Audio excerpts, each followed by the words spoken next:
आंखों में नींद बहुत है पर सोना नहीं, यही समय है कुछ करने का मेरे दोस्त, इसे खोना नहीं।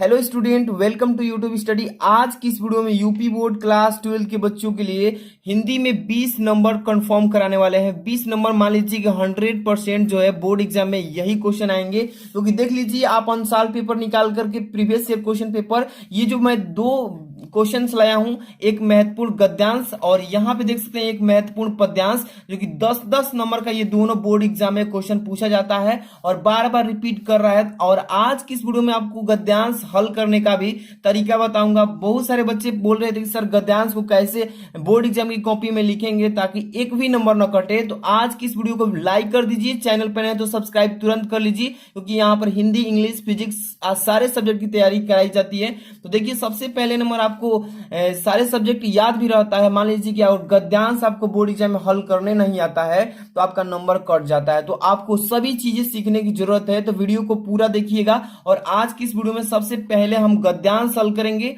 इसके बाद तुरंत ही करेंगे पद्यांश। तो देखिए सबसे पहले नंबर, यहाँ पे एक एक चीज सीखने की जरूरत है, तो चलिए स्टार्ट करते हैं। तो देख सकते हैं ये जो है आपका गद्यांश, ये लिखा है पहला नंबर कि रविंद्रनाथ ने इस भारतवर्ष, यहाँ पे भारतवर्ष होगा, रविंद्रनाथ ने इस भारतवर्ष को महामानव समुद्र कहा है। ठीक है, विचित्र देश है वह, असुर आए, आर्य आए, हूड़ आए, नाग आए, यक्ष आए, गर्दवन आए और न जाने कितनी मानव जातियां यहाँ आई और आज केवल भारतवर्ष को बनाने में अपना हाथ लगा गई। ठीक है, भारतवर्ष को मतलब कि क्या करने में, बनाने में अपना हाथ लगा गई। अब देखिए जिसे हम हिंदू रीति नीति कहते हैं वह अनेक आर्य और आर्योत्तर उपादानों का अद्भुत मिश्रण है। ठीक है, तो ये जो आप गद्यांश है, इस गद्यांश को जैसे ही पढ़ा है आपको मालूम चल गया होगा किस चैप्टर से दिया गया है। और ट्रिक अब समझिए, किसी भी गद्यांश को कर रहे हैं ना तो ट्रिक से समझिए कि कौन सा चैप्टर से है, क्योंकि 2 नंबर का काम बन जाएगा। कैसे? ट्रिक से। देखिए रविंद्रनाथ वाला जो चैप्टर है, ये अशोक का फूल जो चैप्टर है उसी से है। और इस चैप्टर को किसने लिखा है आपको पहले तो ये भी जानकारी होना चाहिए। ठीक है, यानी कि आचार्य हजारी प्रसाद द्विवेदी जी के द्वारा। तो चलिए सबसे पहले इस गद्यांश को जैसे ही पढ़ा, इसमें क्वेश्चन दिया है, ऐसे ही दिया रहेगा कि उपर्युक्त गद्यांश के पाठ और लेखक का नाम लिखिए। ऊपर जो दिया गया है इस गद्यांश के पाठ और पाठ के कौन लिखे हैं, उन दोनों का यहाँ पर एक अंकित अंश की जो अंडरलाइन किया है, इस अंश की व्याख्या करना है, सिखाएंगे एक एक चीज को, ध्यान से देखिए। और यहाँ पे तीसरा है रविंद्रनाथ ने किस महामानव समुद्र कहा है, किसको कहा है, किसे यहाँ पर रहेगा रविंद्रनाथ ने किसे, ठीक है, किसे महामानव समुद्र कहा है, ये भी चीजें सीखेंगे। और चौथा है भारतवर्ष के निर्माण में किन किन का सहयोग रहा है। ठीक है, 5 नंबर आर्य शक हूड़ कहाँ आए। ठीक है, चलिए सबसे पहले नंबर एक गद्यांश हल करने का तरीका सीखिए। यहाँ पे मैं लिख दिया हूं ना कि गद्यांश हल करने का सबसे अच्छा तरीका, इसको सिखाने जा रहा हूं। और यहाँ पे सबसे पहले गद्यांश हल करिएगा तो संकेत जरूर डालिएगा बोर्ड एग्जाम में, क्योंकि देखिए 2 गद्यांश आता है, एक अथवा के रूप में, एक मेन के रूप में। तो आप दोनों में से कौन किए हैं एग्जामिनर को समझना है, इसलिए यहाँ पे संकेत डालते हैं। संकेत में क्या होता है, देखिए शुरू में 2-3 सा शब्द उठा लेंगे, जैसे डाल दिए, और इसके बाद डॉट डॉट बीच में कर दिए, और लास्ट में अद्भुत मिश्रण लिखे हैं। देखिए तो अद्भुत मिश्रण ये वाला, इस तरीके से डालने से ये एग्जामिनर समझ जाता है कौन सा एक गद्यांश बच्चा सॉल्व किया है। आप देखिए इसमें क्वेश्चन पूछा है ना कि उपर्युक्त गद्यांश की पाठ और लेखक का नाम लिखिए, तो इसका 2 उत्तर हम बताएंगे। दोनों तरीका समझ लीजिए, जो आपको आसान लगे वो लिख सकते हैं किसी एक को। ठीक है, तो ये देखिए यहाँ पे सबसे पहला तरीका क्वेश्चन नंबर फर्स्ट है, इसमें क्या बताया जा रहा है, देखिए कि प्रस्तुत गद्यावरण हमारी पाठ्य पुस्तक के गद्य भाग से, किस भाग से, तो गद्य भाग से, गद्य भाग में संकलित तथा हिंदी के सुविख्यात निबंधकार आचार्य हजारी प्रसाद द्विवेदी। ये देखिए आपको बोर्ड एग्जाम में यही गलती नहीं करना है। देखिए इसमें ब्लैक पेन कहां कहां से लिखना है, मतलब ब्लैक पेन से वो चीजें समझिएगा। देखिए प्रस्तुत गद्यावरण हमारी पाठ्य पुस्तक के गद्य भाग, तो इसको ब्लैक पेन से लिखिएगा क्योंकि गद्य भाग में संकलित है, में संकलित तथा हिंदी के सुविख्यात निबंधकार आचार्य हजारी प्रसाद द्विवेदी। इनका नाम जो ये राइटर है, इनका नाम काला से लिखिएगा आप भी बोर्ड एग्जाम में, है ना। इसके बाद देखिए द्वारा लिखी अशोक के फूल, यहाँ पे जो चैप्टर है आपका क्या नाम है, अशोक के फूल नामक ललित निबंध से अवतरित है। तो ये हो गया पहला तरीका, ठीक है। इस तरीके से भी आप बोर्ड एग्जाम इसको लिख सकते हैं। या दूसरा तरीका देखिए, अथवा में दिया है, यहाँ पे लिखा है ना अथवा में, इस तरीके से भी लिख सकते हैं। पाठ का नाम क्या है, अशोक के फूल, इसी पाठ से ये गद्यांश दिया गया है। लेखक कौन है इसके, तो लेखक का नाम लिखेंगे आचार्य हजारी प्रसाद द्विवेदी। इसी तरीके से आपको भी बोर्ड एग्जाम में लिखना है। तो ये हो गया आपका 2 नंबर का काम। कितने नंबर का काम हो गया, 2 नंबर। आगे क्वेश्चन इसमें दिया है, रेखांकित अंश की व्याख्या कीजिए। बहुत सारे बच्चों को समझ में नहीं आता रेखांकित अंश का मतलब क्या होता है। यहाँ पे देखिए, जिसे हम हिंदू रीति नीति कहते हैं, वह अनेक आर्य और आर्योत्तर उपादानों का अद्भुत मिश्रण है। तो ये जो 2 लाइन लिखा है, अंडरलाइन किया गया है, इसी अंडरलाइन का दोनों लाइन का शाब्दिक अर्थ बताना है, इसकी व्याख्या करना है कि इसका मतलब क्या होता है। तो जिसे हम हिंदू रीति नीति कहते हैं, वह अनेक आर्य और आर्योत्तर उपादानों का अद्भुत मिश्रण है, इसी का अर्थ लिखना है। तो हेडिंग यहाँ पे क्या लगाएंगे, देखिए एक एक चीज को आप लोगों को समझना है ताकि एग्जाम में कोई भी क्वेश्चन न छूटे, है ना। यहाँ पे देखिए सेकंड नंबर, रेखांकित अंश की व्याख्या, हेडिंग डालेंगे ऐसे, और तब से लिखेंगे उसी अंश की व्याख्या कि हमारे देश के इतिहास का अध्ययन करने से यह विदित होता है। विदित का मतलब जानकारी होता है कि यहाँ आदिकाल से ही, आदिकाल का मतलब होता है बहुत पुराना समय, आदिकाल से ही अनेक विदेशी जातियां आई यहाँ पर हमारे भारत देश में। अब इसके बाद देखिए, उनमें से आर्य आए। कौन आए, पहले आर्य आए, आर्य समाज था पहले, उनमें से आर्य, शक भी आए, हुड़ भी आए, आदि ऐसी ऐसी बहुत सारी जातियां हमारे पहले भारतवर्ष में आए हैं। और अनेक जातियों ने भारत पर आक्रमण करके यहाँ विजय भी प्राप्त किया है हमारे देश को बचाने के लिए, ठीक है। और यहाँ के विशाल भू मतलब होता है जमीन, जो हमारा भारत का जमीन है उसी को बोलते हैं भूभागों पर अपने राज्यों साम्राज्यों की स्थापना भी किया है, मतलब बसे हैं यहाँ पर, अपना अधिकार जमाए हैं। अब देखिए, इनमें से अनेक यहीं के होकर, इनमें से जितने भी लोग आए उनमें से कुछ लोग यहीं रह गए, उनमें से कुछ यहीं क्या हो गए, रह गए। और वैवाहिक मतलब विवाह शादी यानी वैवाहिक संबंधों से क्या हो गए, अनेक यहीं रह गए। और वैवाहिक संबंधों के द्वारा यहाँ की उस हिंद संस्कृति में जो कुछ भी, यहाँ पे देखिए कुछ भी, इसके बाद यहाँ पे बताया जा रहा है कि श्रेष्ठ था। क्या था, श्रेष्ठ मतलब सबसे अधिक कीमती था, जो उसे ग्रहण कर लिया, ठीक है। जितने भी हमारे देश में श्रेष्ठ मतलब वस्तु कीमती थी उसको क्या कर लिया, ग्रहण कर लिया, अपना लिया। इस प्रकार विभिन्न प्रकार के रीति रिवाजों, परंपराओं, नीतियों, आदर्शों आदि पर आधारित जिस भारतीय संस्कृति के दर्शन हमें होते हैं, मतलब दिखाई देते हैं, वह यहाँ की सर्वश्रेष्ठ कही जाने वाली आर्य जाति था, ठीक है। या आर्य जाति, या उसके बाद यहाँ पे क्या लिखा है कि बाहर से आने वाली, ठीक है, बाहर से आने वाली विदेशी जातियों के समन्वयात्मक योगदान का परिणाम है, ठीक है। इस तरीके से आपको इसकी रेखांकित अंश की व्याख्या डाल लेंगे, ठीक है। अच्छे से लिखिएगा, बोर्ड एग्जाम में स्पेस दे करके एक एक चीज को आपको सीखना है ताकि कोई भी कमी न रह जाए एक भी क्वेश्चन में। अगला प्रश्न इसमें क्या बोला है कि रविंद्रनाथ ने किसे महामानव समुद्र कहा है। रविंद्रनाथ किसको कहे हैं, चलिए देखिए इसका उत्तर यहाँ पे समझाते हैं आपको।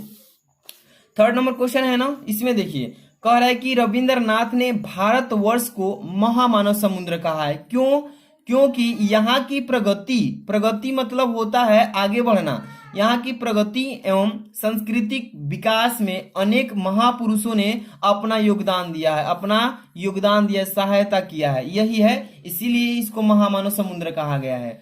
अगला प्रश्न इसी में पूछा गया है, देखिए भारतवर्ष के निर्माण में किन किन का सहयोग रहा है, किन किन का सहयोग रहा है, तो इसका उत्तर देखिए यहाँ पे ध्यान दीजिएगा।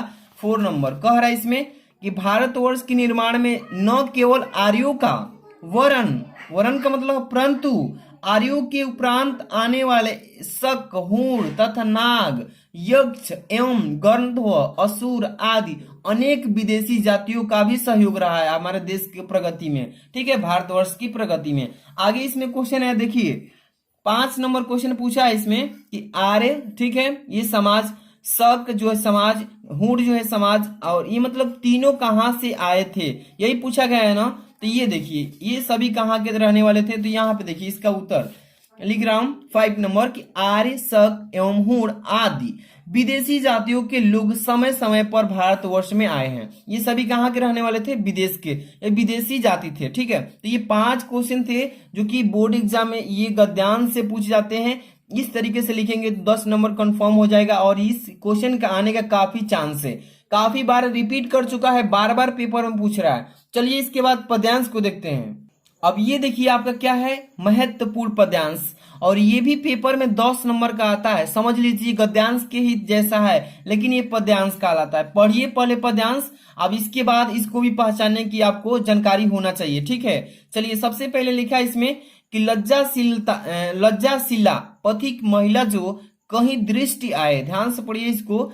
अब होने देना विकृति वसना तो न तू सुंदरी को, यहां पे देखिए इसके बाद जो थोड़ी सी श्रमित वह हो गोद ले श्रांति खोना, ये श्रांति खोना है। ठीक है, श्रांति खोना। इसके बाद लिखा है कि होठों की औ कमल मुख की मलनताएं मिटाना। इसके बाद देखिए कोई कलानता कृषक, ये कृषक है। ठीक है, कृषक ललना खेत में जो दिखावे। इसके बाद है धीरे धीरे परस उसकी क्लांतियों को मिटाना, जाता कोई जलद यदि हो व्योम में तो उसे ला। इसके बाद देखिए छाया द्वारा सुखित करना तप्त भूतंगा को। जैसे ही ये पद्यांश आपने पढ़ा है, आप इस पद्यांश को जान गए होंगे कि किस पाठ से दिया गया है और इस पाठ के शीर्षक के लेखक कौन है। ठीक है, अगर आप जान जाएंगे ना कि कौन सा पाठ से दिया गया, ट्रिक समझ लेंगे, ट्रिक एग्जाम में एक भी छोड़ के नहीं आएंगे 100%। तो ये जो देखिए लज्जाशिला पथिक महिला, तो ये पवन दूतिका वाला जो चैप्टर है, पवन दूतिका जो चैप्टर है उसको कौन लिखा है? अयोध्या सिंह उपाध्याय श्री औ जी के द्वारा लिखा गया है। तो जैसे ही आप समझ जाएंगे ना ट्रिक से, तो ही आप इसको सोल्यूशन करेंगे, 2 नंबर तो कंफर्म हो जाएगा। चलिए इसमें क्वेश्चन कैसे क्या है। उपरयुक्त, यहाँ पे तो काट दिया हूं, गलती से मिस्टेक हुआ था। तो देखिए क्या लिखा है, उपरयुक्त पद्यांश के शीर्षक और कवि का नाम लिखिए। सेम गद्यांश की जैसे इसमें पूछ दिया है। इसके बाद रेखांकित अंश की व्याख्या करना है, ये जो अंडरलाइन किया इसका भाव पूछा है। राधा पवन दूतिका से राह में पथिकों के साथ कैसा व्यवहार करने के लिए कहती है। इसके बाद राधा ने पवन दूतिका को पथिक कृषक स्त्री के ऊपर किसके द्वारा छाया करने को कहा। इसके बाद 5 नंबर कृषक ललना शब्दों में कौन सा समास होगा, यानी कृषक ललना जो शब्द है इसमें कौन सा समास होगा, ये पूछा गया। चलिए पहले नंबर इस पहला क्वेश्चन का उत्तर देंगे। पहले तो ये जानकारी हो गया, पवन दूतिका वाला चैप्टर से अयोध्या सिंह उपाध्याय जी के द्वारा लिखा गया चैप्टर है, ये तो जानकारी हो गई। चलिए लिखने का तरीका, सबसे पहले संकेत, यहाँ पे देखिए ना संकेत बताए हैं ना, लज्जाशिला पथिका डॉट डॉट करके लास्ट वाला तप्त भूतंगा लिख देंगे। इसलिए मैं चीजें एक एक चीज सिखाता चलता हूँ। जो भी बच्चे वीडियो को लाइक नहीं किए, लाइक कर देना। इसका पीडीएफ भी मैं आपको प्रोवाइड करूंगा, लाइक करके शेयर करना है दोस्तों में। चैनल पे सब्सक्राइब कर लीजिए ताकि डेली इंपॉर्टेंट क्वेश्चन आपको मिल सके, और नोटिफिकेशन क्लिक करना। अभी लास्ट में बताएंगे पीडीएफ कैसे प्राप्त करेंगे। सबसे पहले तो संकेत डालना आपको सबको आना चाहिए। इसके बाद ये देखिए फर्स्ट नंबर क्वेश्चन, प्रस्तुत पद्यांश। ये पद्यांश है ना, अगद्यांश होता तो यहाँ पे गद्यांश लिखते। तो प्रस्तुत पद्यांश अयोध्या सिंह उपाध्याय हरिऔध द्वारा रचित प्रिय प्रवास से हमारी पाठ्य पुस्तक पौध भाग में संकलित पवन दूतिका शीर्षक काव्यांश में एक काव्यांश से उद्धृत है, मतलब कि उद्धृत की गई है। तो इसमें देखिए ब्लैक पेन का यूज कहाँ पे करना है, प्रस्तुत गद्यांश पद्यांश, ये जो है आपके शीर्षक के लेखक कहलाएंगे, यानी कि पाठ के लेखक। ठीक है, अब देखिए इसके बाद प्रिय प्रवास द्वारा हमारी पाठ्य पुस्तक पौध भाग में संकलित पवन दूतिका शीर्षक से उद्धृत है। तो ये चीजें आपको समझ में आ रहा है। इसके बाद अथवा में भी मैं बता रहा हूं दो चीजें। एक तो लिख सकते हैं पाठ का नाम, यानी यहाँ पे शीर्षक लिखना होता है, शीर्षक का नाम पवन दूतिका पाठ से ली गई है। कवि कौन है, अयोध्या सिंह उपाध्याय हरिऔध जी के द्वारा। ठीक है, आप देखिए इसमें रेखांकित अंश की व्याख्या पूछा है ना, दूसरा नंबर क्वेश्चन में देखिए रेखांकित अंश की व्याख्या पूछा है ना। तो यहाँ पे देखिए होने देना विकृति वसनाओ न तू सुंदरी को, जो थोड़ी भी श्रमित हो वह हो गोद ले श्रांति खोना, होठों की और कमल मुख की मलनताएं मिटाना। 3 लाइन का शब्द का रेखांकित अंश की व्याख्या आपको करना है। पेपर में ऐसे ही पूछेगा, तो आपको कैसे करना है, सबसे पहले 2 नंबर यहाँ पे ध्यान दीजिएगा। पहले यहाँ पे अंडरलाइन किया है इसका रेखांकित अंश की व्याख्या डालेंगे ना। रेखांकित अंश की व्याख्या क्या लिखेंगे कि हे पवन, यदि तुझे मार्ग में कोई लाजवंती स्त्री दिखाई पड़े तो इतने वेग से न बहना कि उसके वस्त्र उड़कर अस्त व्यस्त हो जाएं। ठीक है, अस्त व्यस्त का मतलब परेशान हो जाएं और उसका शरीर उघड़ जाए। ठीक है, तो ये भाव कह रहा है उस लाइन में। इसके बाद यदि वह थोड़ी सी भी थकी दिखाई दे तो उसे गोद में लेकर, अर्थात गोद में लेने का मतलब क्या है, अर्थात उसे चारों ओर से घेर कर उसकी थकान मिटा देना। ठीक है, इसके बाद देखिए, जिससे कि थकान के कारण उसके सूखे होठ और मुरझाया हुआ कमल सदृश मुख पुलकित हो उठे, मतलब प्रसन्न हो उठे। तो इसी लाइन का जो है अंडरलाइन का यहाँ पे व्याख्या करने के लिए बोला है। तो ऐसे ही आपको भी बोर्ड एग्जाम में लिखना है। प्रश्न नंबर आगे चलेंगे, 3rd नंबर। देखिए क्या लिखा है क्वेश्चन कि राधा पवन दूतिका से राह में पथिकों के साथ कैसा व्यवहार करने के लिए कहती है। तो इसका उत्तर यहाँ पे ध्यान से देखिएगा, बहुत शॉर्टकट है और यहाँ पे एक एक चीज इसलिए सिखाया जा रहा है। तो ध्यान से देखिए कि राधा पवन दूतिका से राह में पथिकों के साथ परोपकार का व्यवहार करने के लिए कहती है। परोपकार का मतलब किसी के ऊपर दया करना।